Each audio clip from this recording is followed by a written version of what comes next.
The wind howled along the cliff's edge, but nothing could drown out the terrified screams of a young girl. "Help me," she shouted, her voice cracking with fear as she struggled against the bullies who had cornered her. She was small, vulnerable, and different-born with a disability that made walking a challenge. But that didn't stop them from pushing her closer to the edge. Every second felt like an eternity as the jagged rocks below seemed to wait. Hungry? No one was around. No one, that is, except for two figures on motorcycles, cruising along the nearby road. Their eyes caught the panicked cries before they even realized what was happening. Hell's Angels, notorious for their rough reputation. But in this moment, they became the only hope for someone who had no one else to turn to.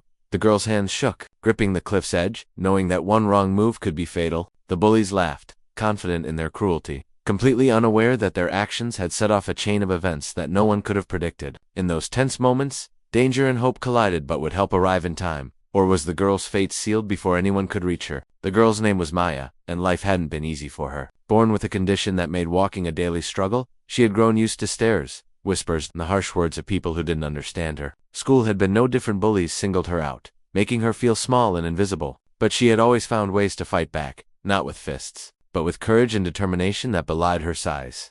That afternoon had started like any other, with a hike she loved along the cliffs near her town. It was supposed to be peaceful, a place where she could feel free. But the bullies had followed, sensing an opportunity to humiliate her in front of anyone who might be watching. The laughter that had once seemed distant now echoed in her ears as they pushed her toward the edge. Miles away, the rumble of motorcycles grew louder. The two men riding them had been wandering the roads for hours, outsiders in a small town that rarely saw strangers. One of them, a man named Jack, had a keen sense for trouble, a gut that rarely failed him, and when he heard the screams slicing through the wind, something inside him tightened. He didn't know who was in danger or why, but he knew he couldn't ignore it. Maya's grip slipped once, and the world seemed to tilt. The cliff waited, the bullies sneered, and the Hell's Angels closed in, unaware of how close they were to arriving. Maya's heart pounded in her chest as the bullies closed in, their shadows stretching across the rocky ground like predators circling their prey. Each push sent her closer to the edge, and every scream seemed to vanish into the roaring wind. She knew she couldn't rely on anyone. Her parents lived miles away, and the nearest hiker trail was deserted. But she refused to give up, digging her fingers into the jagged rocks, trying to anchor herself against the pull of fear and gravity. Meanwhile, Jack and his friend Marcus sped along the winding cliff road, the roar of their engines mixing with the girl's frantic cries. Jack's eyes scanned the cliffs, trying to pinpoint the source, while Marcus called out, "Did you hear that? Someone's in trouble." Jack's instincts screamed that this was serious. He'd seen situations spiral out of control in seconds, and something about the scream told him this wasn't just a child lost on a trail.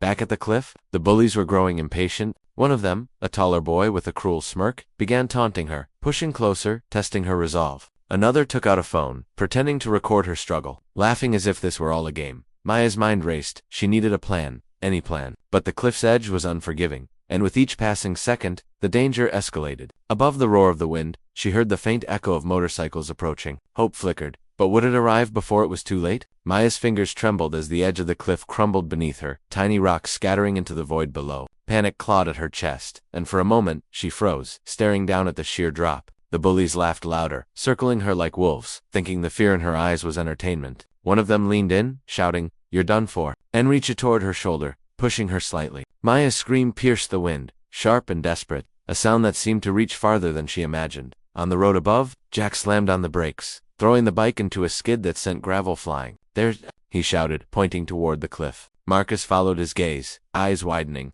The motorcycles roared down a narrow path toward the edge, the engine sounds blending with Maya's terrified cries. They didn't know exactly what they were running into, but instinct told them someone's life was on the line.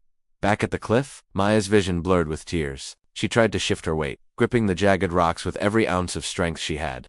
But the bullies were relentless. One shoved her hard, and she stumbled dangerously close to the edge. Her heart pounded, mind racing with panic and fear, when suddenly, she heard the unmistakable rumble of motorcycles growing louder. Time seemed to stretch. Every second counted. The bullies froze for a moment, distracted by the noise. Maya's pulse raced. Was help finally here, or was the danger about to spiral completely out of control? The cliff, the bullies, and the approaching riders all converged, and the tension reached its peak. Just as Maya thought the sound of motorcycles might be her lifeline, a new shock hit her. One of the bullies pulled out a phone, pretending to call for backup. "Better hide, boys," he sneered to his friends, making it clear he had something else in mind. Maya's stomach dropped as she realized the danger was far from over. The bullies weren't just trying to scare her anymore, they had a plan, and the cliff was part of it. Jack and Marcus skidded their motorcycles to the cliffside, their engines roaring as they slowed. Jack's eyes locked onto Maya, and he yelled, "Hold on, we've got you." But the terrain was rough, and getting close would be risky. Every second, Maya's precarious position worsened,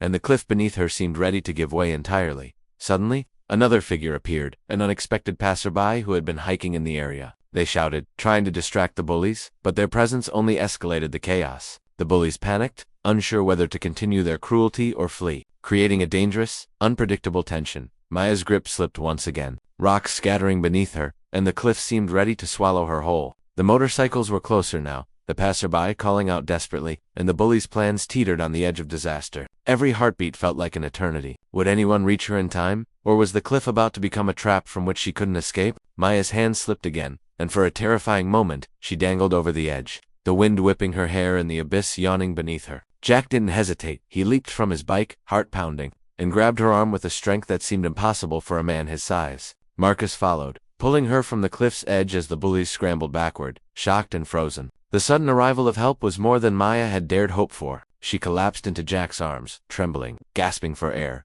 The bullies were terrified now, realizing their cruelty had gone too far. One of them tried to run, but Marcus blocked the path, his imposing figure leaving no room for escape. The passerby who had shouted earlier ran to call for authorities, ensuring the bullies would face the consequences of their actions. Maya, still shaking, clung to Jack and Marcus, the adrenaline slowly fading, replaced by relief and a sense of safety she hadn't felt in a long time.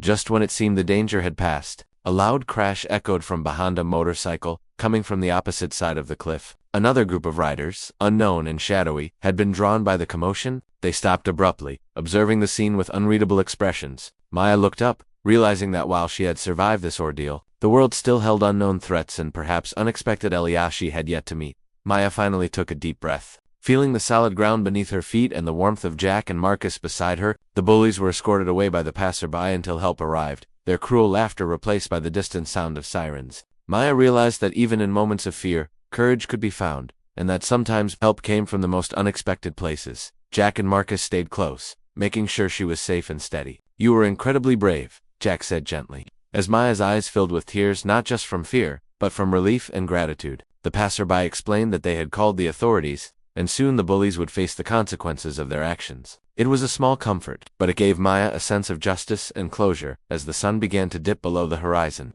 Casting golden light over the cliff, Maya looked out at the view she had come to love. What had started as a terrifying moment became a lesson in resilience, courage, and the power of community. She realized that even when the world seemed harsh, there were people willing to stand up and protect those in need. Maya smiled faintly, still trembling but stronger than before, knowing she had survived, learned, and would never be afraid to speak up again. The cliff was no longer just a place of danger, it was a place of triumph, hope, and new beginnings.